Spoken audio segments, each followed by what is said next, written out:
이영민 세브란스 병원 진단검사 의학과 교수 모셨습니다. 어서 오세요. 네. 이 지역이 말입니다. 11개 지역에서 발생했다는 게 이게 별로 좋지 않아 보이는데 어떻습니까? 예, 맞습니다. 지금 어제 같은 경우에는 총 51명의 예. 환자가 발생을 했고요. 그중에서 해외 유입 20명을 제외하면 이제 31명의 지역 예. 감염이 있었는데 발생한 지역이 수도권에서 이제 21명이 나왔고 예. 대전에서 8명이 나왔습니다. 예. 근데 이제 주목할 만한 것은 전북, 경북, 강원, 충남과 같은 이제 다른 지역에서 환자가 예. 나왔다는 부분들이 좀 일부 있기는 있는데요. 근데 이런 다른 지역의 경우에 있어서는 해외 유입 환자들이 아직은 많은 편이라 예. 조금 여기에 대해서는 주의는 필요하지만 현재 예. 지역세 감염이 중점적으로 발병하고 있는 곳은 예. 서울, 경기, 그다음에 이제 대전 지역이라고 예. 볼 수 있습니다. 예. 근데 다른 지역도 많이 나왔다는 것 자체가 좀 전국적 확산이 우려되는 거죠? 어떻습니까? 그러니까 전국적 확산까지 아직 얘기하기는 조금 아, 예, 어렵기는 예. 하고요. 왜냐하면 분명히 이렇게 골고루 환자가 나오는 거는 별로 좋은 증상은 예. 아닙니다. 좋은 예. 거는 아닌데, 근데 이제 이게 그 지역사회 안에서 예. 전파가 이렇게 주로 이어지는 타입으로 나오는 건지 예. 아니면 일시적으로 아, 이제 예. 그쪽 지역에서 환자가 나오는지에 따라 조금 의미는 다를 것 같습니다. 예. 예. 자, 저 부산 항만 말씀을 여쭤보지 않을 수 네, 없는데요. 네. 검역 실패라고 봐야 되나요? 이건 어떻게 봐야 되나요? 교수님?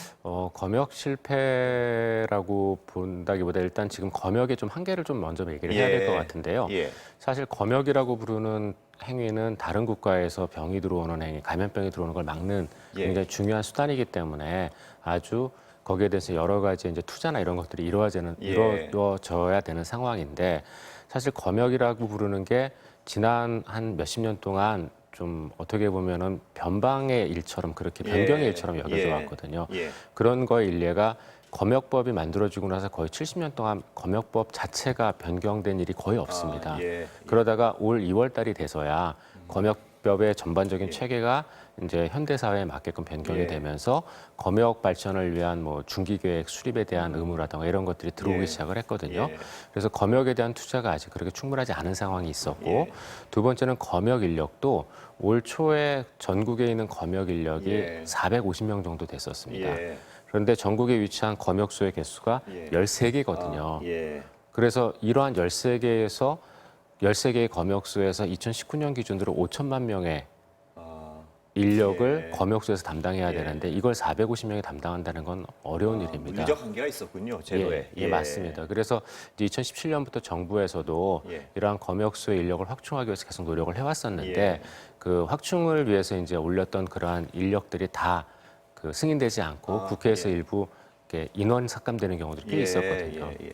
그래서 현재 지금 올 1월 같은 경우에 우리나라에서 필요한 검역 인력을 그걸 아무리 최소한도로 잡아도 한 550명 정도인데 예. 그 인력이 모자라기 때문에 예. 그런 것들에 대한 지적이 한 번 있었고요. 그래서 지금도 계속 인력을 확충하는 도중에 사실 부산의 예. 검역 사건이 나온 거거든요. 예. 그래서 일단 그런 한계가 조금 있습니다. 아, 물리적 한계가 있었다는 건 분명한데요. 예. 제가 궁금한 거는 근데 왜 러시아는 빠졌었나요? 그 승선 검역에 있어서 러시아가 많이 발생하고 있는데 예, 그건 맞습니다.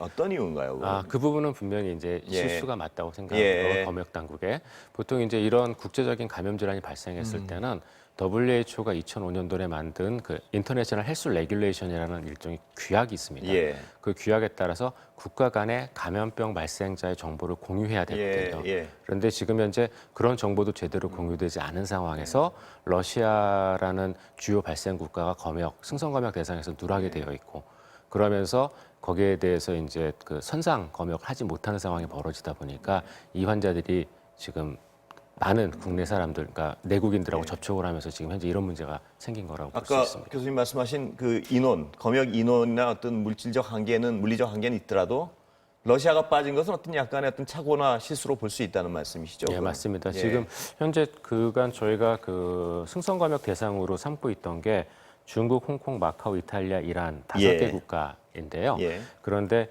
이 5개 국가 외에도 지금 현재 코로나19가 그 전 세계적으로 지금 워낙 많이 예, 환자가 예. 발생하고 있기 때문에 브라질이라든가 러시아라든가 이런 국가들에 대한 어떤 지속적인 정보의 예. 업데이트나 이런 것들은 필요할 것으로 생각이 됩니다. 그리고 또 그 정보에 따라서 확대해야 되는 상황이죠, 지금? 예, 맞습니다. 승선 검사를. 예, 근데 예. 승선 검사를 하기에는 아까 말씀하신 인원 예. 문제가 좀 걸리고 있어가지고요. 지속적으로 지금 인원은 보충을 하고 있는 걸로 알고 예. 있는데 그런 부분들이 먼저 해결이 돼야 될 것 일단 같습니다. 인원 확충부터 빨리 이루어져야겠군요. 예, 맞습니다. 근데 그 승선 작업 환경 자체도 좀 위험하다는 얘기가 있던데 그건 어떻습니까, 교수님? 뭐 예. 마스크도 안 쓰고 냉동실에서 일하고 뭐 이런 어떤 얘기가 있던데요. 그건 어떻습니까? 예, 맞습니다. 그런 예. 부분도 이제 굉장히 안타까운 부분들인데요.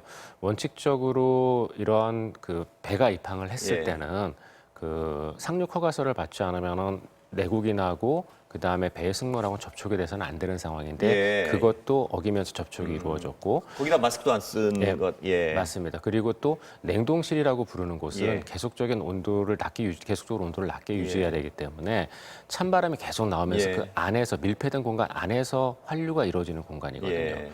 그러면은 마스크를 쓰지 않은 상황에서는 비말이 그 공간 안에서 굉장히 예. 골고루 퍼질 수밖에 없는 환경이라서 꼭 마스크 착용이 필요한데, 근데 이게 냉동실 같은 경우에는 습기 문제 때문에 사실 일반적인 마스크를 착용하기가 좀 어려운 측면이 있습니다. 예. 그래서 아마 마스크를 착용하지 않고 그러한 여러 가지 위험성 있는 공간에서 작업을 한 것 자체가 조금 문제가 있다고 볼 수 그럼 있습니다. 냉동실 같은 데서 쓸 수 있는 다른 종류의 마스크가 있는 건가요? 아니면 그 냉동실 기존 걸 써야 되는 건가요? 그러니까 어려워도. 예. 그러니까 거기에 대해서 이제 연구 결과나 이런 과학적 근거는 없는데요. 예. 이제 개인적으로는 지금 현재 우리가 마스크를 쓰는 목적이 무증상자에서 어떤 비말 확산을 예. 막기 위한 목적이니까요. 그런 목적이라면 사실 방한용 면 마스크나 이런 것들도 어느 정도는 도움은 될 수는 있거든요. 예. 그러니까 그런 것도 아예 안 쓰는 것보다는 그런 거를 쓰는 것도 좀 우리가 고려를 해볼 수는 있을 것 같습니다. 그리고 특이한 점 하나 다른 얘기를 좀 여쭤보고 싶은데요. 그 고위험 지역에서 고위험 지역은 늘 설명해 주셨듯이 밀집돼 있고 접촉도가 높고요. 그 다음에 마스크 안 쓰고 뭐 이런 어떤 지역인 것 같은데 굉장히 고위험 시설인데도 불구하고 그 확산이 안 된 시설에 공통점이 있다는 얘기를 들었습니다. 그건 어떤 건가요? 고위험 지역이면서 확산이 안 되는 지역은 우리가 고위험 지역은 이제 우리가 예. 밀폐, 예. 그다음에 밀접 접촉 요 이제 세 가지를 예. 저희가 이제 보통 들게 되는데요. 근데 이 세 가지가 이루어지면서도 우리가 개인 마스크 착용이나 이런 것들을 원활하게 할 수 있는 공간은 예. 비교적 우리가 위험도가 떨어집니다. 예. 그런데 이제 그렇게 세 가지가 이루어지지 않는 공간이라 하더라도 예. 우리가 마스크를 착용할 수 없게 되는 공간들, 그런 계속 감염 사례가 발생을 예, 하거든요. 예. 그런 거에 대한 이제 대표적인 예가 그동안 누락돼 있던 식당이라던가 아니면은 그 마스크를 착용할 수 없는 대표적인 공간 중에 하나가 이제 목욕탕이나 예, 스파거든요. 예. 근데 그런 데에서도 지금 감염 사례들이 있거든요. 예. 그래서 이러한 이 코로나19의 어떤 확산에 있어가지고 무증상 감염이나 이런 비말 차단을 하는 것이 무엇보다 중요하다고 볼 수 있습니다. 예. 그럼 식당에서는 어떻게 해야 되나? 식당에서 밥을 먹을 때는 뭐 어쩔 수 없고요. 혼자 밥 먹기 권장하시는 거. 그러니까 아까 그 고위험 시설에서도 안 걸린 사례 보면 혼자 밥 먹고 뭐 지그재그로 앉고 마스크 꼭 쓰고요. 근데 식당에서도 가능하면 대화 안 하고 이런 걸 지킨 데는 거의 추가 확산이 없었더라고요. 그렇게 예, 맞습니다. 예. 그런 것도 굉장히 중요한 거고요. 근데 이제 그렇게 하기 위해서는 필요한 것이 이제 많은 공간이 필요하거든요. 예. 근데 식당이라고 부르는 그 업종은 짧은 시간 안에 많은 분들이 와서 식사를 하고 가셔야 되는 예. 공간이지 않습니까? 근데 그런 데서 말씀하셨던 그러한 공간 확보를 위해서는 분명히 추가 투자가 필요하고 하기 때문에 거기에 대한 어떤 정부 지원 같은 것도 일부 필요할 것으로 생각이 되고요. 또 한 가지는 이게 이제 식당이 그렇게 밀접할 수밖에 없는 이유가 식사 시간이 다 너무 그렇죠. 동일하기 때문이거든요. 근데 그런 것들에 대한 어떤 식사 시간의 분산 같은 것도 저희가 이제 사회적으로는 좀 고려를 해봐야 되고 예. 도시락 같은 문화도 좀 우리가 생각을 해봐야 될 것 그러니까 같습니다. 어떤 기업이나 회사들의 그 식사 시간을 좀 분산시키는 노력들 그런 예. 것도 꽤 도움이 되겠네요. 그러니까. 예, 맞습니다. 그러니까 예. 그런 부분에서 여러 진짜 사회적 합의와 구조 변화가 있어야 예. 되는 거거든요. 자, 이제 어떤 지금 확산에 있어서 말입니다. 지금이 마지막 기회다 이런 얘기도 나오는데 그건 어떤 뜻인가요?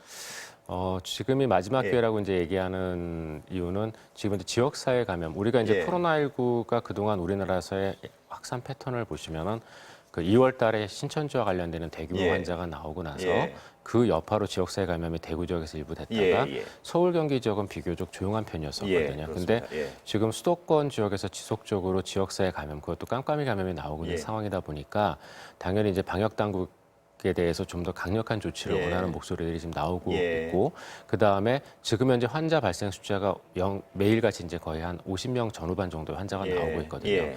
이 50명 전후반이라는 숫자는 그 방역 당국에서 얘기했던 마지노선에 거의 근접한 예, 숫자입니다. 예. 그러다 보니까 이제 좀 더 방역 대책을 강화해야 되는 게 아니냐라는 이 숫자를 의견이 넘어서면 방역 당국의 어떤 그 캐퍼를 넘어설 수 있다는 말씀이시죠? 예, 매일 50명의 환자가 생기게 되면은 예. 그 중에서 이제 중증 치료가 필요한 사람이 한 두세 명 정도 예. 되거든요. 예. 그러면 우리나라에서 가지고 있는 특히 수도권 일원에서 갖고 있는 그 격리 중환자실의 숫자가 한 110병상 예. 정도 됩니다. 예. 그러면 평균 입원 기간을 고려했을 때 우리 의료 시스템에서 받아낼 수 있는 그러니까 예.